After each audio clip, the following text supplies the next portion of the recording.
Hi guys, welcome to Take 4 Talk More. I'm your host Ashley. And I'm your host Garrett. We are back after a month-long hiatus. It's baseball season and our son's full play. She likes it. I think it's terrible. Which is weird because I was never sporty and you did cheerleading. Yeah. I mean, I did cross country, but I wasn't like... It's just a commitment. Like a really long commitment. Yeah. And Forrest does 2 teams, Yeah. which is not terrible because they don't travel that much. Yeah. But every Sunday we have a game on top of Friday, Saturday games. And now that we're in summer... Yeah. Fall summer. It's cold. Yeah, it's so cold. Literally in a sweater. It's a bummer. I wore long sleeves to work today. Do you know why I wore my Wisconsin Dells shirt? Why? Because today is National Cheese Day. Aw, I love National Cheese. And cognac Day. We're not having cognac. We're not having cognac. Close enough. I love it. Awesome. Well, today we're going to welcome you to episode 13. Apparently, we ruined everything, a millennial crime scene report. So we'll give you the intro in a little bit here. First, we're going to take 4 before we talk more. Did you pour it in there yet? No, I didn't actually. All right. So this is Weber Ranch. Yep. Blue Weber agave vodka. You ever heard of agave vodka? That's crazy, right? I thought it would be really cool. Smells like regular old vodka. Yes. Your nails are really cute. Thanks. I don't think I painted mine since last month. Oh, and I wanted to do a little Kahlua in here too. Yeah, good idea. Because I think that'll also break up the vodka a little bit. I didn't in... bring down any lemons. So we might die. Just eat a coffee bean. That actually might work. No, I'm not doing that. That sounds terrible. All right, these are our shots. I was also in Mississippi because my baby sister just had a baby. Oh, I just love that so much. I know, my little baby. He's so cute. Boy. He's so cute and little. Oh, I was like, why is it brown? Oh, because I put the Kahlua. Well, I was like, we did just get work done on our water pipes, but glad you did add Kahlua to it because it might be better this way. Yes. Maybe. Okay. Straight vodka. Take 4. Talk more. I don't think it helped. It's not that bad. Why does that taste like whiskey? Is it just because of the Kahlua? It's the Kahlua. We should have just taken the straight vodka. Because you love whiskey. Ooh. Let's go! Oh my gosh. Let me take a sip of water in between here. I forgot my water today. Oh my gosh. I don't even know if I can do this. Let's do it. 4. Take That's 4. Hot. Ooh. That tastes like straight whiskey. Yeah, no. The first one was doable. The second one... Well, I'm hoping that we can actually taste the vodka in the drink then, because that I messed that up with the Kahlua. So, cocktail. Cocktail. Garrett, what's the name of the cocktail? The generation that ruined everything. The generation that ruined everything. This cocktail is just like us. Overeducated, underpaid, and fueled by caffeine and vibes. With only a couple ingredients, it's budget friendly because we still can't afford a house. We actually have one, but most people our age can't. We're not paid off. No, that's true. Easy to make because we're tired. That's also why we're making this cocktail. Mm-hmm. And just strong enough to take the edge off of those bleak millennial statistics. So. And who doesn't love an espresso martini? Yes, it is. Our whole generation loves espresso martinis. Exactly. So we're going to make one. All right. How much vodka do you need? We need 2 more shots. We're going to have to make this twice. So we're going to have to do another one in the episode because in order to have all the alcohol in here, it won't fit in my little shaker. I should probably buy a bigger shaker at some point. A giant shaker. Like a shot of this.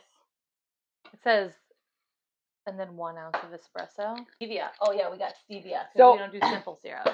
Do 1. 1? Yeah, these are stevias. They're really sweet. If it's not sweet enough, we can always add. I feel like this is like not enough coffee in here. It says only 1 ounce of espresso. That looked like 4 ounces. No. You're a heavy pour. I guess I am. But this is actual espresso made from my Jura espresso machine. Highly recommend. They're very expensive, but I don't buy Starbucks anymore, so... It makes up for it. It totally does. If you have the counter space for it. Let's taste this bad boy right here. Cute. This looks like it's going to be straight vodka. Will they float? Oh, they do! Back at it after a month hiatus. Get into it. Oh, that's delicious. Oh, that's really good. It's so good. Why is that so good? I thought it was going to be terrible. I don't think I've ever had a bad espresso martini. Have you? No. We're going to get into it. Episode 13. Apparently, We Ruined Everything, a millennial crime scene report. Avocados, dead. Department stores, RIP. The napkin industry, DOA. If you believe every headline from the 2010s, millennials are out here murdering entire industries just by existing. In this episode, we're digging into the ridiculous and sometimes kind of true stats behind everything millennials supposedly killed. From cereal to golf to casual dining chains, we're opening the cold cases and laughing through the blame. Spoiler alert, it wasn't us, it was the economy and maybe our obsession with brunch. I don't think the obsession with brunch has died. I think No, it's I trickled love brunch. into all of the other Generation. generations. I think it's the best thing ever. We're gonna get into it, but it's awesome. Brunch is good. And this format's going to be a little bit different in how we do the questions, and we're going to try to keep, I think, this format going forward because I think it's a little bit cool. Yeah, but you have to read the disclaimer. Oh, the disclaimer. Mhm. Okay. All stats were lovingly. There she goes. Every time. All stats were lovingly gathered by our unpaid intern. His name is ChatGPT. So if you disagree, take it up with the algorithm. It's iced, caffeinated, and existential, just like us millennials. Oh, that is us. Isn't that cute? Yeah, aligning our chakras with caffeine and Adderall. All right. Millennials are buying 60% fewer diamonds than the previous generations. Is it because we're broke, ethical, or just not into sparkly rocks? I think it's because I'm not even wearing a diamond either. I think it's because we're ethical. So I think it's a combination. And broke. Definitely broke. I think it's a couple things. I think potentially like the generation, so Generation X is my wife's generation. They kind of, I think they ended up getting married a little bit older than the generation before them, but not like a crazy amount. I think millennials were getting married a lot older than the Gen X generation. So I think there was probably a big gap. I think it might flatten out a little bit maybe just jewelry sales in general for like engagement rings, whether it's diamond or moissanite or whatever. But like I think we had that big gap where the difference between the two generations and how old we are average when we get married really changed. And then in a short time frame. And like the divorce rates and things like that. So those diamonds were being sold back. Yes. So then they're being bought used, which I'm not opposed to. No. You can reset a diamond or any stone. Yes. And I take the juju away. Yes. And I also think the ethical thing, I think you're right. I don't actually think it's necessarily our generation millennials being like, oh, I want to be ethical. I'm worried about the blood diamonds in Africa. I don't think that's it. What I think it is we now know, because you have access to all the media and all the, you can talk to anyone, that diamonds are actually not rare. No. Like, I know you kind of are fed this thing that diamonds are really rare. That's why they're so expensive. And I'm pretty sure I'm going to look it up. My friend ChatGPT, let's ask him. Diamonds aren't rare. No. And definitely not as much as marketing makes them seem. So billions of carats have been mined. Large gem quality diamonds are less common, but small diamonds, 1 or 2 carats, are abundant. Plus, they have lab-grown diamonds, which they're chemically identical to natural diamonds, but they can be made much more quickly, obviously, and in larger quantities and drive down the price. So I definitely think that it's very likely people are doing the moissanite. Is that the kind you have, the zircon? I have a zircon, and it's not to be confused with cubic zirconium because it is a natural stone. No, zircon's a natural stone, yeah. Not cubic zirconium. Yeah. I have to preface that. Lab diamond is technically a natural stone as well. It's just processed in a lab. But I think those things. A lab, but I saw this stone in the cut, and I was like, I need it. It's beautiful. It's called a Zelda cut, so it's not a halo, it's not an oval or an emerald. Mine is an emerald. I love emerald though, and that's what I was looking for. But no, this is beautiful. I found this one, and I was like, I love it. But I think our generation is kind of like, now that we like the secret's out, right? Diamonds are not forever. Yeah, we thought that they were very rare, and like my first wedding was a diamond, and like I think now that I know that, I don't know if I'd ever really purchase one again. I want something hard. I want something that lasts a long time. Yeah. Right? But you can get that out of lots of things. From other stones. Yes. And all that matters is that like you love what you're wearing. It's durable. Yeah. And that you're not going broke for it. Totally agree. Because there's like a weird thing where people are like, it should be 2 paychecks or something. Yeah, like something of your salary. Get out of here with that stuff. It's a status All you symbol. young people, At that point, kick it's a rocks at status that. symbol. Yes, Like you I can live do a in a simple 3-bedroom home with 1 bathroom, but my ring is 6 carats. But it's not a diamond. But people don't also know that. But I don't care if they do. The average, same. But the average person, like most people can't tell the difference between a diamond and something that looks similar. You know, like the cubic zirconium. It's very hard to tell the difference, and especially lab grown diamonds, you can't even tell the difference. The only way they can tell, I think, is by like the etch on it, like on the bottom. So like, it just doesn't really matter. I don't think like it matters. Used to. It matters to a lot of people. Like on that one, there's a Facebook, but not site millennials, called "That's It, I'm Ring Shaming." Oh, it's funny. I've never seen that. Gonna have to look it up. Okay, go for it. In the past 10 years, department stores sales have dropped by over 40%. That's a lot. Did we kill them, or did they refuse to vibe with our online cart style lifestyle? Jeff Bezos killed them. I mean, I got to give the guy credit. I'm not saying I like the guy or anything like that, but I mean, he started the business out of his house. He had a vision of what the future could look like with the internet that nobody else to that point had thought about. I mean, he even had his family believing in it so much that they invested his business.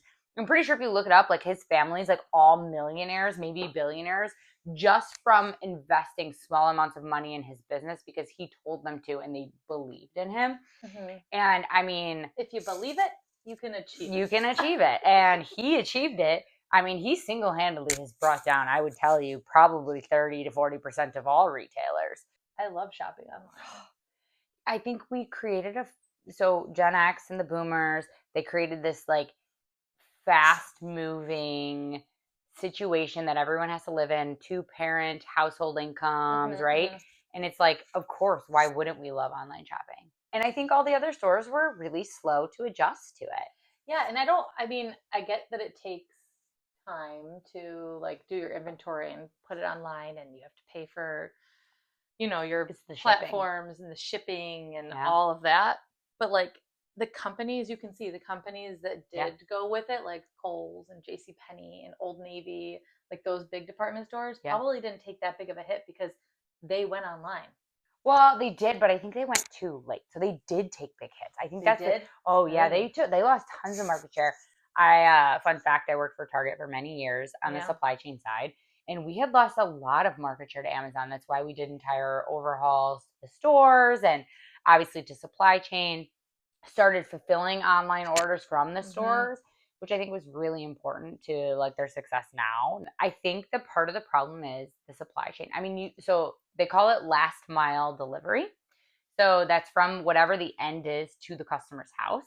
Okay. And this is the reason why you see Amazon trucks everywhere and why they also have like Uber style Amazon delivery where people do it in their cars, because like UPS, the post office, couldn't keep up with the volume that they started gathering and maintaining. They put these stores out of business. If I can't get something in 2 days, I'm like, is it worth it? Wait, I have to say. Is anything worth the wait if it's 3 days? No, I know it's so bad. I have 2 things to say about this. So one, the companies that this really impacted, almost a little bit funny because they're the companies that kind of created this environment, right? By pushing this like fast lifestyle, work in the corporate environment, right? Like it was mostly like big giant retailers and tech companies that like really pushed this, and also pushed jobs that maybe don't make a lot of money, right? Like you can't necessarily be like an hourly team member inside of a old Sears or a Kohl's. And even if you're full time, you definitely can't afford a house nowadays, much less an apartment.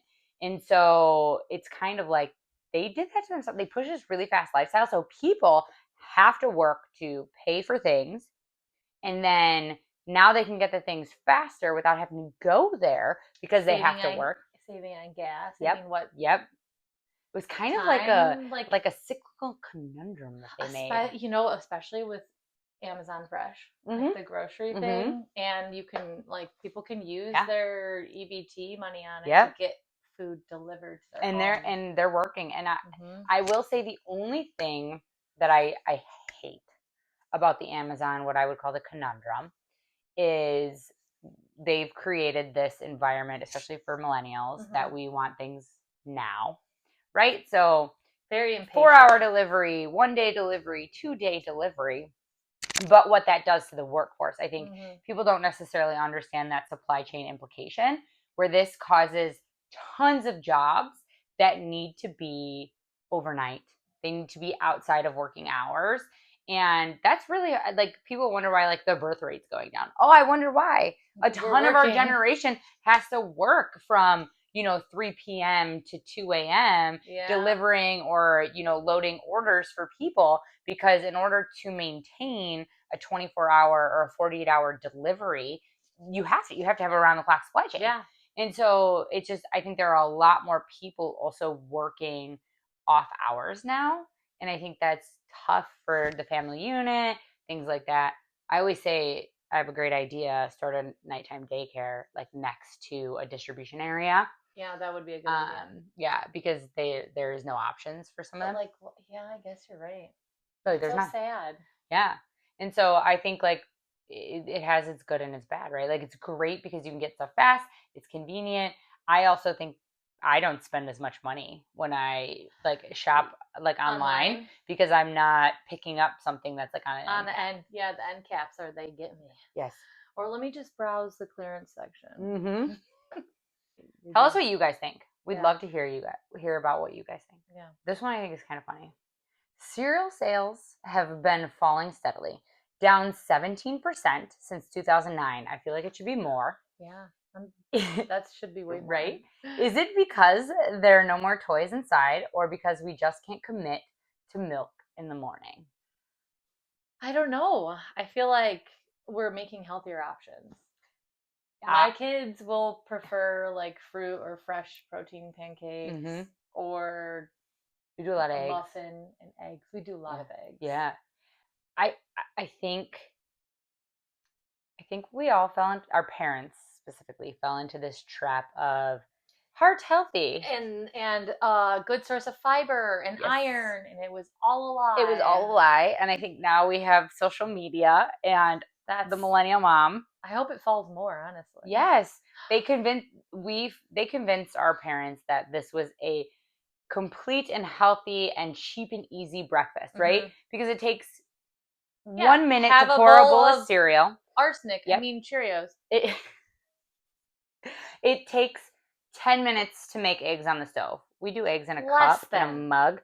It takes like 2 minutes in the microwave. Yeah, if you do it in the microwave. But if you're going to make them on the stove, okay, 5 to 10 minutes to get everything out, put the butter in, cook the eggs, whatever. Cheese. It takes 1 minute to pour a bowl of cereal. And honestly, as the Industrial Revolution, 2-parent households really came into play, 9 minutes in the morning can be like a make or break it for you to lose your job.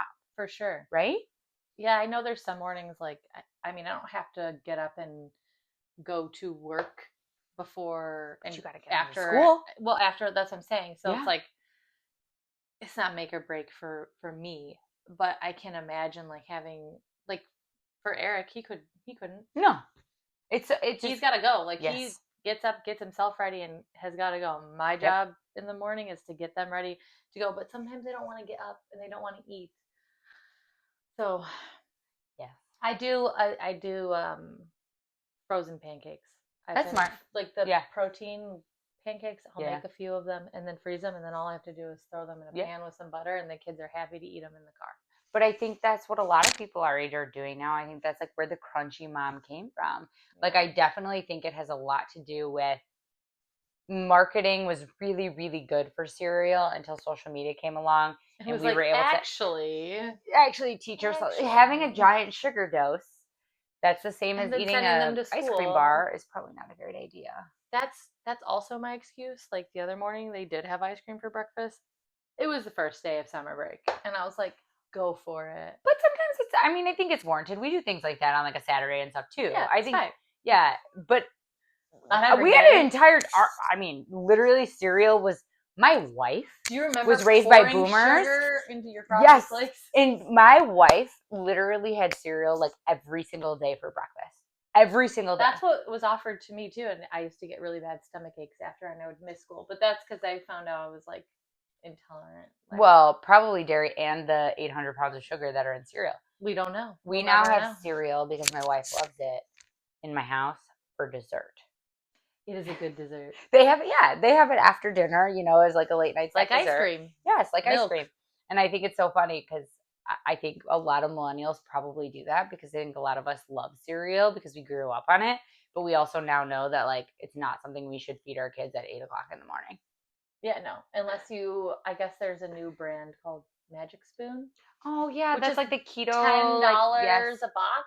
And the box is not family size. No, have you seen delicious. The boxes of regular cereal now? They're like $7 anyways. And they're not, remember they used to be big.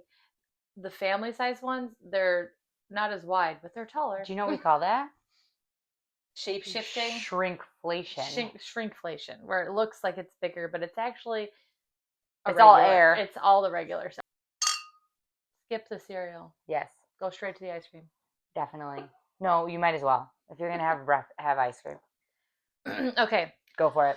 Brunch reservations grew by 40% from 2015 to 2020. Okay, so why are boomers so mad at us for loving overpriced avocado toast and bottomless mimosas? Love this. Why are you mad, bro? I think boomers are mad about it because there is like that misconception of like millennials or Gen Z being like lazy. That's why they can't afford a home. But when you look into the actual data, day drinking on a Sunday. Yes.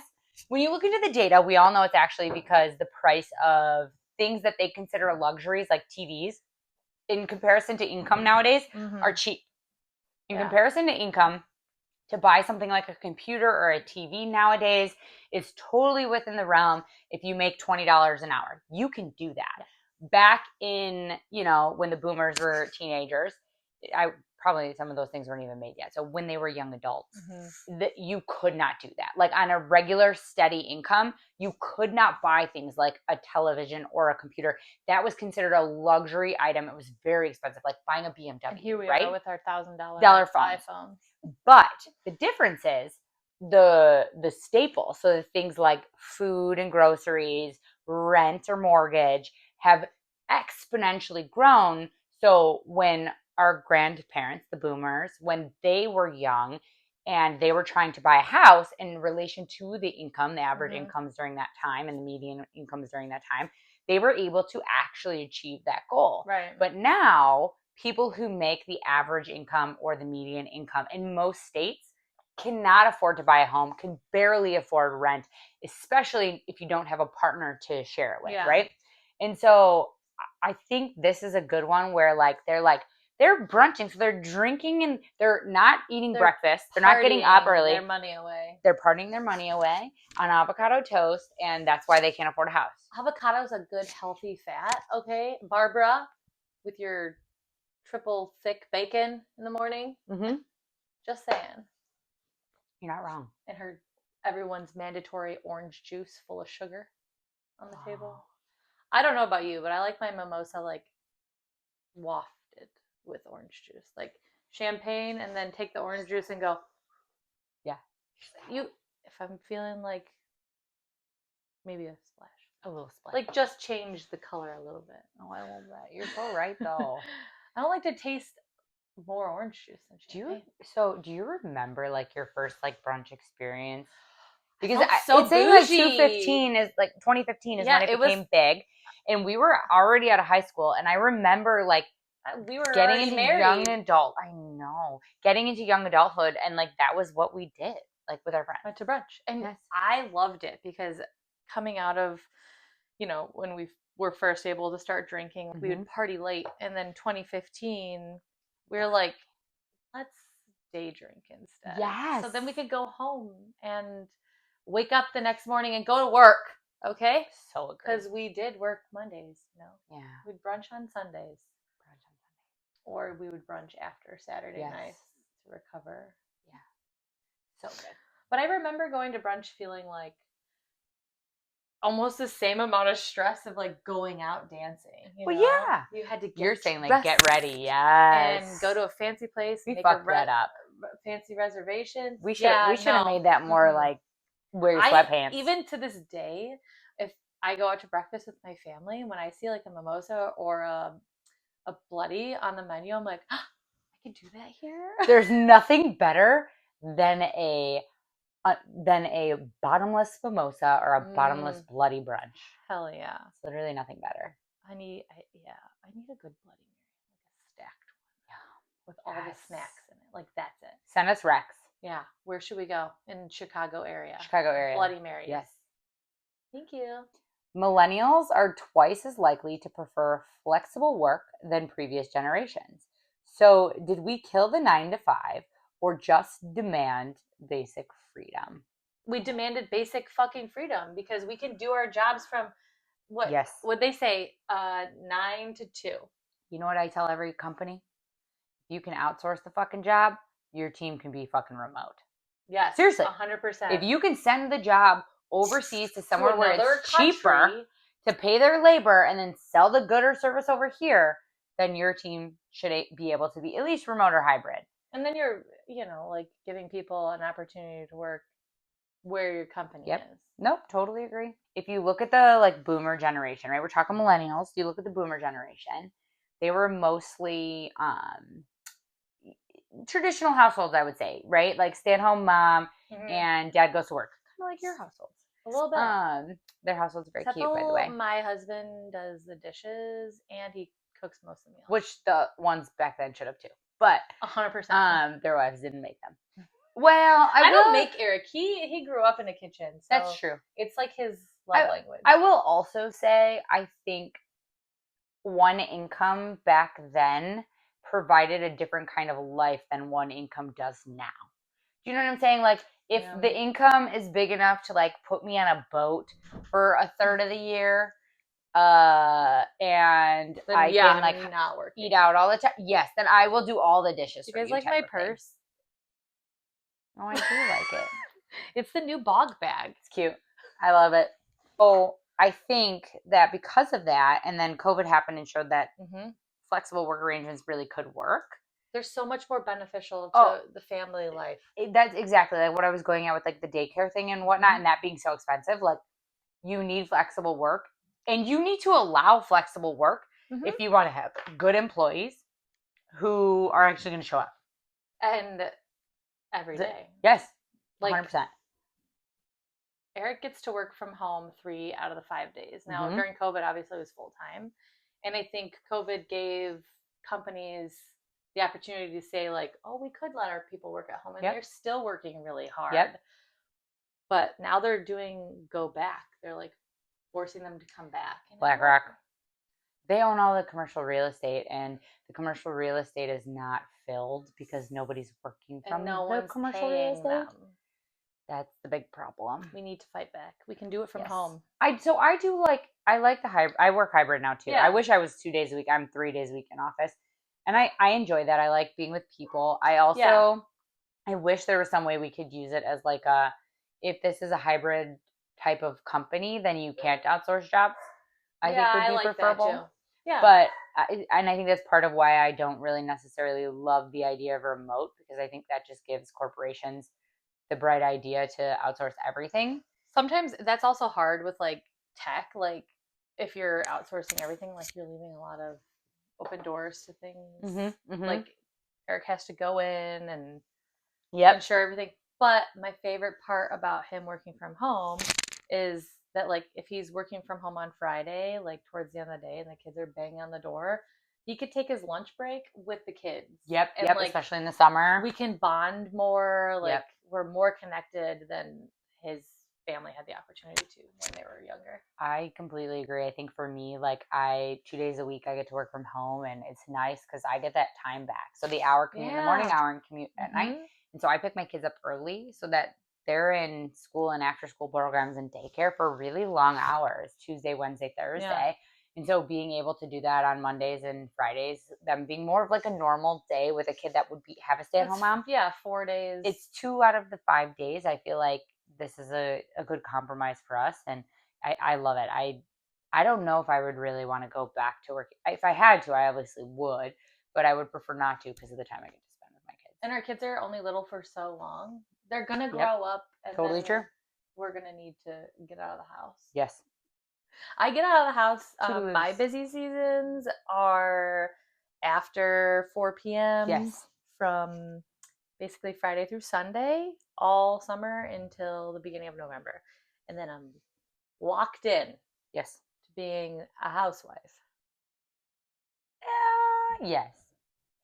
I'm not like the best housewife because I really hate folding laundry. What's the best housewife though? I don't know. One that like that a thing? gets ready in the morning. Like Pleasantville style? Yeah. Eric wakes up next to a troll. He loves me though. I'm like, my wife, same. Same. All right. Oh, it's my turn? Yes. Okay, 72% of millennials say they'd rather spend money on experiences than things. Is that because we're enlightened or we just can't afford the future? Both.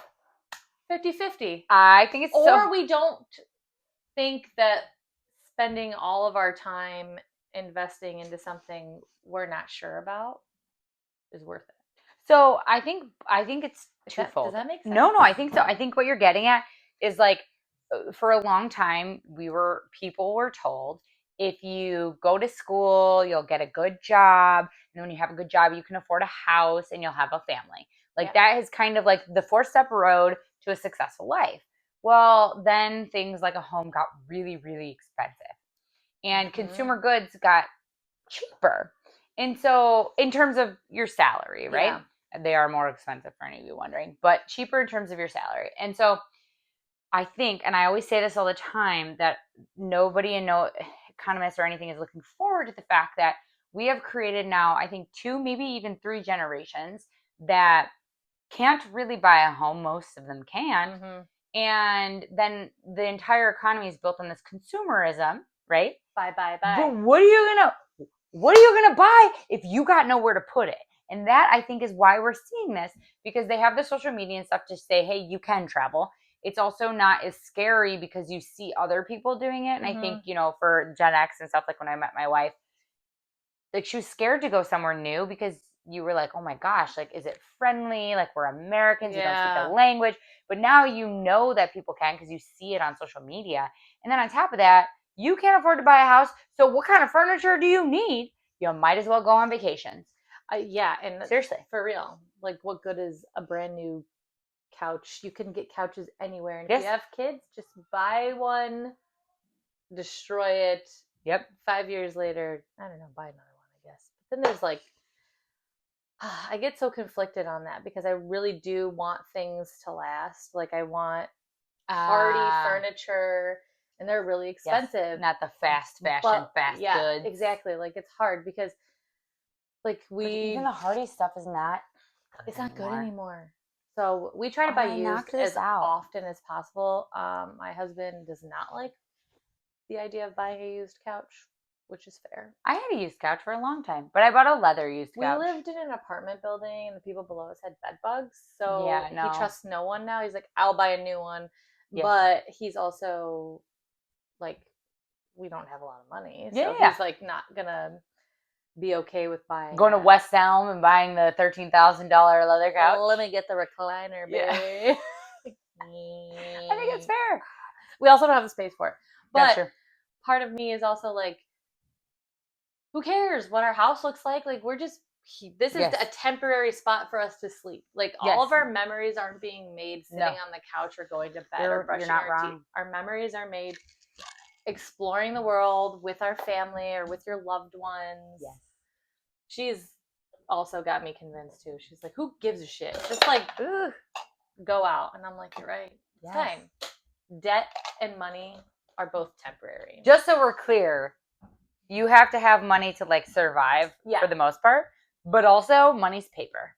I mean, look at our government. Every time they get upset or they think they don't have enough, they just keep printing it. I wouldn't say like go into mass amount of debt to do that. But like, if you're deciding between adding an addition to your house or going to Greece for 2 weeks, go to Greece. You don't need the addition. Put the addition on later a ton if you want to, and I have zero regrets. I just wish we had one more bathroom. No, you're right. We only have one bathroom, and there's 4 of us in the house. But you know what? I would rather have a 2-bedroom.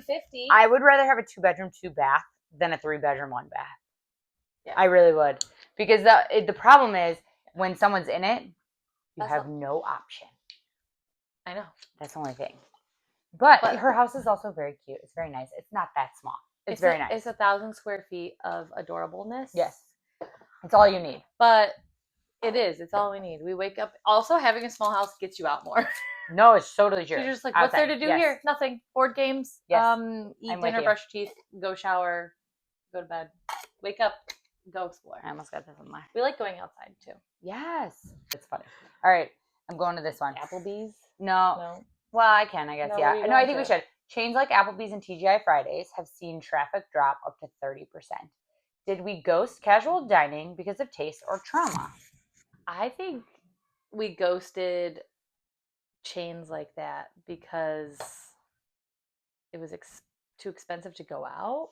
At some point, like pre-COVID. Oh, yeah, that makes sense. Local got more like the brunch vibes, kind of rolled into it, like the cutesy, different places. Yep. Yeah, that makes sense. Yes. Honestly, she's the one that got me into that shit. To be honest, I'm surprised she didn't say that first. I think it's just like about the like eclectic nature. Like we don't want to go to the same place all the time. We're trying to eat healthier, predictable menus. Yeah. Also supporting a local, like a restaurant that's in town that's not a chain. It's a family that lives near. Everyone that works there lives close by. So you're killing it. Sharing your money. Yes. I also think that Applebee's is coming back because of Instagram influencers to the millennials because they have really great cocktails for cheap. We should go. We should do an episode at Applebee's. Should we? We should totally do it. Yes. Next episode's at Applebee's. We're doing it at Applebee's. I'll bring the ring light. Yes. I'll bring. Fucking some of the influencers do shit like that all the time. Yes. We're gonna be on the Instagram page, Influencers in the Wild. I love it. Oh my god, I really hope we are. Let's do it. All right, do the next one. Which one? Number 8. 8. Okay. Bar soap sales dropped 15% in the last decade. That's kind of surprising to me. Yes. Is that our fault or liquid soap, or is liquid soap just less sketchy in a shared bathroom? Okay, the shared bathroom thing. Yeah. Get that. But also, I don't know if I agree with bar soap dropping. It did drop. Well, I'm saying I can't believe that. But only 15%. But I also think it's coming back now because I think it dropped because of marketing, and I think it's a lot cheaper to sell liquid soap because it's mostly water. And it's bulk. Yes. And I think we're now, like, the millennials are now jumping back on the train of bar soap because I used liquid soap for years, up until like 2 years ago when I started using bar soap again. So I want to talk about that question in 2 more years from now. Okay, we'll circle back. Okay. Only 38%. Oh, there she goes. God damn it. Only 38% of millennials own homes versus 50% of Gen X at the same age. So we didn't really ruin real estate. We were priced out of it, right? 100%. 100%. Also, there was just a report that came out, and I wish I had saved it, but that like boomers are staying in their houses like way longer because rent is so expensive. So like, God, renting like a 2-bedroom home in our area is like $3,000. Yes, and so it used to be double cheaper. My mortgage. Yes, it used to be cheaper to sell your house, take the money for retirement, and then go rent a small apartment because you don't need a house anymore, right? When you're like aging and your kids are out of the house. But now they can't leave because rent is so expensive, and so they're not selling their homes. But did this happen before too? Because I remember hearing something like probably back in the olden days that someone would like write an old lady a letter and be like, I love your house, I would love to grow a family there. And 99-year-old Teresa was like, you can have it for $12. Do you think that ever happened? Probably, actually. Dang. All right, hit up the next one. Okay. Millennials account for just 17% of golf participants. Did we ruin golf? Wait, that's surprising, actually. I know. Oh, okay. Did we ruin golf, or are we just too busy trying to afford health insurance? I think that's part of it. I think what I had said about the working off hours, I think is a big part, right? Because if you're a working person, you're going to go golfing after work, or you're going to golf on Saturday. If you work Saturdays, because you work in the Amazon warehouse, when are you going to go golfing? It's not that. What does it tell me? It's pickleball. Ah, Pickleball killed the golf star. I think it did. Pickleball. I'm here for it, though. Somebody build a graph on the trend line of golf and pickleball together. Yeah, who can build a graph besides ChatGPT? I probably could, but you can ask ChatGPT to do it. At some point I might do that. This one. Okay. Millennials buy 50% fewer motorcycles than Gen X. Are we afraid of dying or just trying to live long enough to pay off our student loans? That is surprising too, because I feel like Eric really wants a motorcycle, and I've also wanted a motorcycle. Get out of here with that shit. My brother-in-law just almost died. His girlfriend had her entire leg removed. So, and my dad stopped riding. My dad always rode. Because it's so dangerous. And I used to ride dirt bikes, and I was like, I love it. It's not that they're doing anything wrong. It's just that there's no protection. Also, even in a helmet, it's not the amount of cars on the road. Yes, that is true. Garrett. It's the amount of cars on the road. You hit that on the head. It's not safe. It's not. We got hit in a big ass car. Can you imagine being on a motorcycle? Yeah, a little tap. Terrifying. Like, I always look out for bikers because, I mean, it sucks that they have to share the road with these big cars, but that's their choice. But also not their choice to drive on a road with people who don't know how to drive, who are uninsured, or don't even have a driver's license. Oh, so true. Yeah. But either way, like, motorcycles, there's no protection. I think you nailed it on the head when you said there's more cars on the road, right? Like, and I think a lot of millennials are tending to live in the city, maybe in the city longer because they're not having families till later. And so, like, you driving something like that in the city is just not smart. If you live more out in the suburbs or the country, maybe it's not so bad. But I feel like most of our generation lives close to cities. Yes. Work. We work. Women are working more. Men are, like. Yep. Totally. We're going to work earlier. Maybe not earlier, but there's just more of us living in congested areas. Yes. So riding a motorcycle just isn't. Not a good idea. They do sell them on TikTok. Very, very sexy. Highly don't recommend. Yeah, Eric still wants one. So does Deidre. That's a no. I told her she can get one day when I let her, and then she knows that I'm ready to divorce her. I'm ready for her to boop boop. That's so fucked up. Take your bike, pack all your shit in your saddlebags, and get out of here. Literally just like that. Millennials are marrying later or not at all. With a 30% drop in marriage rates. Are we ruining love? Or are we just refusing to settle for crusty vibes? Tell me what you think. I think we're refusing to settle. And also, my opinion as a married woman who loves weddings. Yes. And love. It's getting married legally. It's just a piece of paper, right? So I agree with that. Your love and commitment is shared by what you decide. Yes. Right? So if you go to church and you decide that, like, this is your family, like, this is what you want to do, then that's what you do. I think it's a combination of things. Oh, but I also think there's naughty people who don't get married intentionally to take advantage of things. I agree with that. I think that there are a couple different things. I think in terms of the financial situation of millennials, it's harder to get married early. So we're getting married later. So I think that's part of it. Okay. I think that there's also some trends out there for, like, a lot of poly relationships, like multiple people. And honestly, I don't think I could ever do it, but I don't blame them because you probably really do need 4 to 6 people to run a household financially nowadays. Yeah.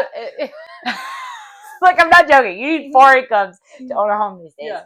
So I get that. So, like, and in those situations, like, you can't legally get married. So, like, I wouldn't say they're not, like, maybe millennials are not in marriages, but maybe similar amounts of monogamous relations. Yeah. However, I will also say, I think you made a comment about, you said something and it reminded me, like, yes, with the whole online dating and app thing, there's always something new. So you said we don't settle. I think it's opposite of that. I don't believe that marriage is before settled.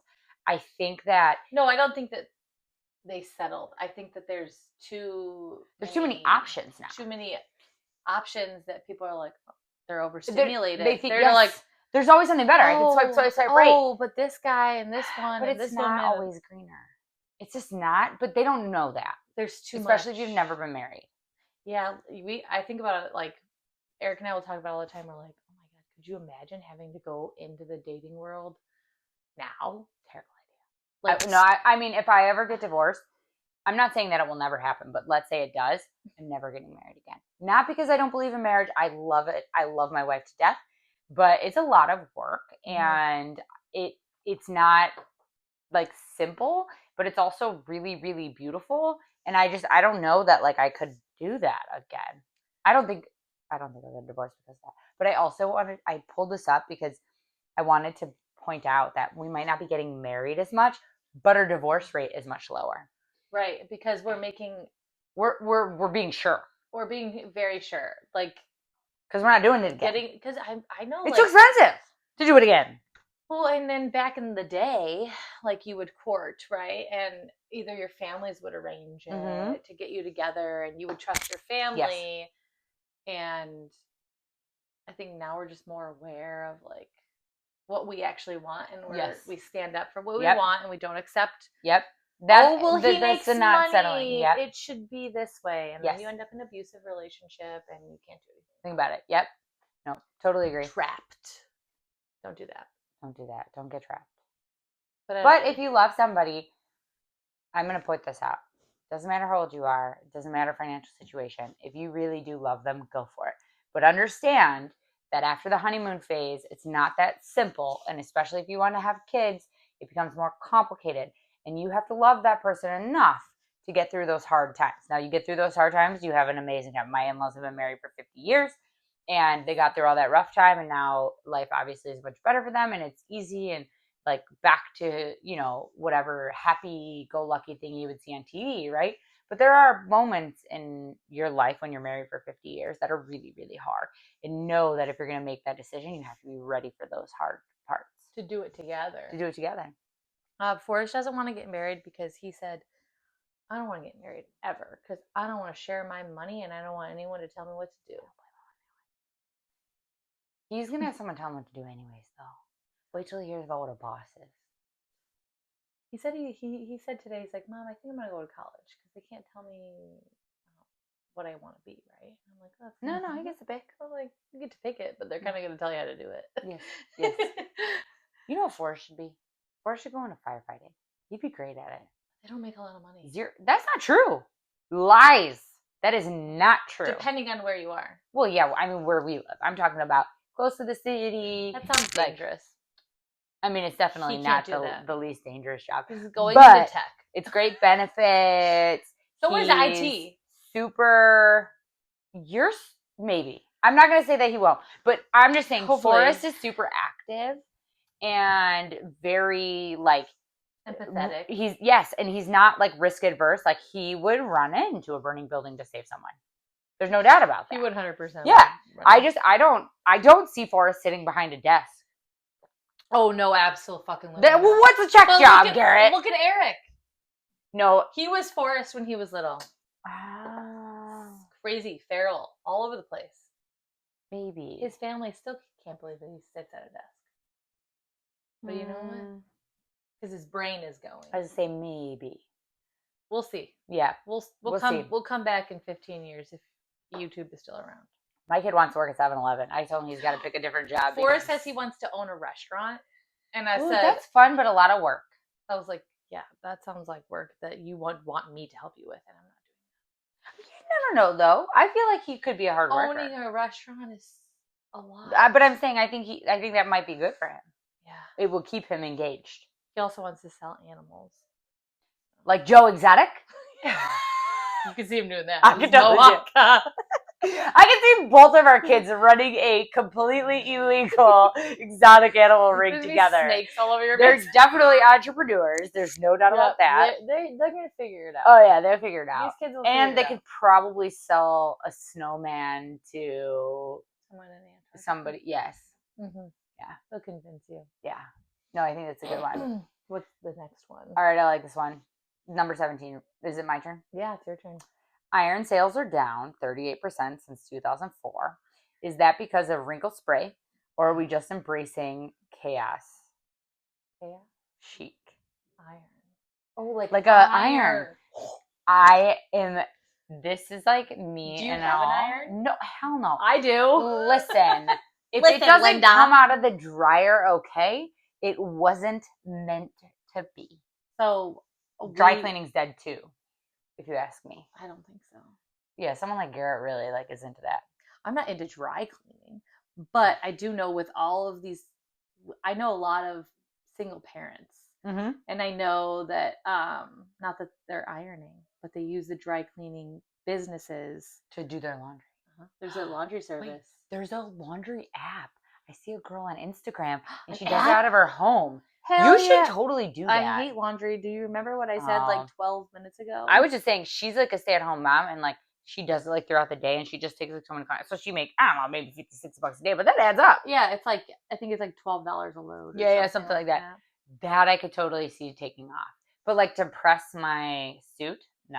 Forget it. I don't even wear a suit. They let us wear jeans. This is why I wear work today. I was going to say, who wears a suit anymore besides the lawyers? Literally no one. I don't even know if they do anymore. I'm sure they do. Do we know any lawyers? I know a couple lawyers. Let me know. Do you guys wear a suit? Is it just on court days, or do you wear it when you're going in to do paperwork for 12 hours? And only answer if you're under the age of 40. Yeah. Because if you're over the age of 40, we know you're wearing a suit. You're wearing a suit to my office. You're wearing a suit to brunch. Yes. With your niece. Yes. It's so true. I know. It's so good. All right. True. I'm doing the next one, and then you're doing the last one.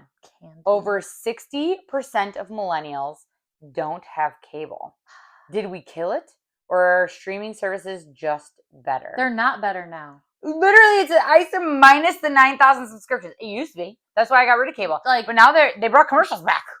Do you remember when? Yeah, full cycle. No commercials on things, and now there's ads everywhere. 4 ads. They went full cycle. I wouldn't do Disney Plus if I didn't have to watch Frozen 3 times a week. But it's fair. But now it's like you watch. But now you have to have Disney Plus to watch Hulu because they're all connected. So dumb. The cable companies are coming back for vengeance, is what we're saying. I hope we killed them with the streaming services. Netflix did it when they went online. Netflix? No, Netflix killed it with their business model and everything. But now it's like you can't have it on so many TVs. Now you have to pay for a fucking Netflix extra for no commercials. Amazon Prime's like that. Disney's like that. But sometimes they just put commercials in. But I get it. I mean, I get it to an extent. No. Like corporate greed. Corporate greed. I do get that. Oh God, it's. But what if I have 4 TVs in one house? Like, can't they all just share the fucking account? You know what? I can't get that. Okay, I'm sorry. I pay for subscriptions and I can't put it on my kid's tablet. They don't want to watch the TV. They want to watch it on their tablet. Yeah, it's so true. If it was all like the same Wi-Fi, then you could watch it. Okay, fine. But it's like separate devices, and then on top of that, they're adding commercials. Everything, and some things you can't even not get it with commercials. We don't have a lot of money. I literally went to subscriptions because I didn't want commercials, and and then they separated everything. And waiting. It's so bad. Do you remember having to wait for your show to come on? Oh my God. And then your mom would want to watch the show, her show. I'd be like, get the fuck out of here. And we had one TV, and she'd be like, I'm watching Days of Our Lives. And I'm like, I want to watch Maury. Your mom would watch Days of Our Lives. Oh my God, she loves that show. Still to this day. I don't blame her. These are the days. I think my wife is named after someone on Days of Our Lives. No, she 100% is. Yeah, I was going to say, I'm pretty sure she totally is. Okay, it's my turn? Last one. Okay. Despite ruining everything, millennials are the most educated, diverse, and socially conscious generation. So, are we the problem? Or just the scapegoat? I think every generation blames the younger generation. However. So, I think Gen Xers blame us. No, boomers blame us. Boomers blame us. Gen X kind of got skipped over. Right? They totally did. Who's the generation below us? Alpha? Z. Z and Alpha X. is next. They're the scapegoats. They're the ones that get away with everything. For being completely feral. We try to follow the rules, but also say, we're going to create these boundaries and you're going to listen to us. Yes. Well, they also lied to us though. They said if we followed the rules that it would get be easy to get what we wanted. It's bullshit. I followed all the rules. I am richer than I ever could have dreamed of. And honestly, doing better than my dad and mom could have ever imagined I would. And I'm not rich. Yeah. I live in a small house. Bullshit.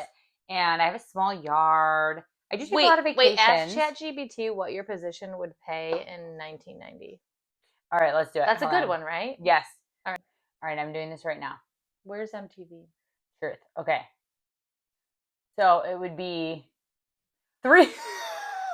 Oh, no. Stop it! I told you, bitch. Stop! I don't make this. I don't make anywhere near this. But according to ChatGPT, it would have been $35,000 in 1965 on average. To today, and today, if you did that, it would be $350,000. I don't make that. Can you look up Eric's? Yes, let's do. His wouldn't. Let me think about how to name that because tech wasn't then. No, just security engineer. There wouldn't be any engineers really besides civil ones. He would be very poor on the streets. That's hard, yeah, because some of these jobs didn't exist. They didn't exist. Let's see. 150. But and it would be $15,000 in 1965. Yes. But so I also think this is hard because when you talk about security, you're talking a system. Basically, your husband's a systems engineer. Yeah. And when they're saying 15, they're talking more of like the physical security and even the small amount of computer stuff. Like there wasn't the type of like fraud and abuse of that back then, right? So I would probably go to say you're more in that like $200,000 range today if it was the same back then. That's so crazy. Isn't that crazy? It's crazy. And they could buy so much. Yes. Well, and also... Meanwhile... Wait. Average mortgage... In 1965? Payment in Chicago in 1965. The average monthly mortgage... Stop it! to $120. $120. She's not wrong. I have the deed to my grandma's first house she bought here in Brookfield in 1967. And it was $21,000, the house. Yeah. And it was a big house. It was like 2,500 square feet. That was our down payment. Yes. Yes. That's crazy. I'm sorry. That's the problem. Like I said, I told you, like, if you haven't yet, look at the stats for millennials. The price we pay for consumer goods that were considered luxury back in 1965, 1970 is very low in comparison to our income. And honestly, even right now, very low in comparison to our income versus other countries. Like I was in Brazil for work back in November and we did it. It was like 54 weeks or something of salary for the average warehouse worker in Brazil to buy a big screen TV in Brazil. And here in the US, it was like 2 weeks pay. But to rent or buy a home there was only was like totally doable. And to buy a home in Brazil was something like you could pay the mortgage with like 30 weeks salary or something like that. Versus in the US, you need to pay the down payment. You need like multiple years, like 8 to 10 years. So definitely different times and different things being more expensive. And it's like it's hard because like it depends on what's important to you, right? I think it has driven our generation to not have kids and not have families, and that's probably why we see lower marriage rates and things like that. And so it's like, oh yeah, like if you don't want to do that, then it's probably better to have vacations and luxury items cheaper than a house, right? But if you want that, it's better the other way. So it's really more of like, do we really want the lives that we're living on average? Or were we forced into that? I think we were forced into them. And I feel like... I think you might be right. I think you might be right. You know, my neighbor's in Isla right now. Shout out to Chelsea. Jealous. Enjoy. Play Norte. Thank you guys for joining us for Take 4 Talk More. We've all been there. We appreciate you. We will see you hopefully next week. Yeah, next week. If not next week, it'll be a week later because we're still in baseball season, but we're almost done. And it was, also it was end of the school year, and I volunteer a lot. She does. And I went to Mississippi, and then she was out of the country. I was in Canada multiple times for work. We love each other, but we live very, very close. Yes. But when we're both out of the random places, what are you going to do? What are you going to do? Or if we're just seeing ourselves at baseball field. Also, we're very, very, very tired. That's why I literally was like, espresso martinis, because I won't live. One more. We're doing it. Thank you guys. Cheers for next week. Cheers to episode 13. Cheers. Bye. Bye.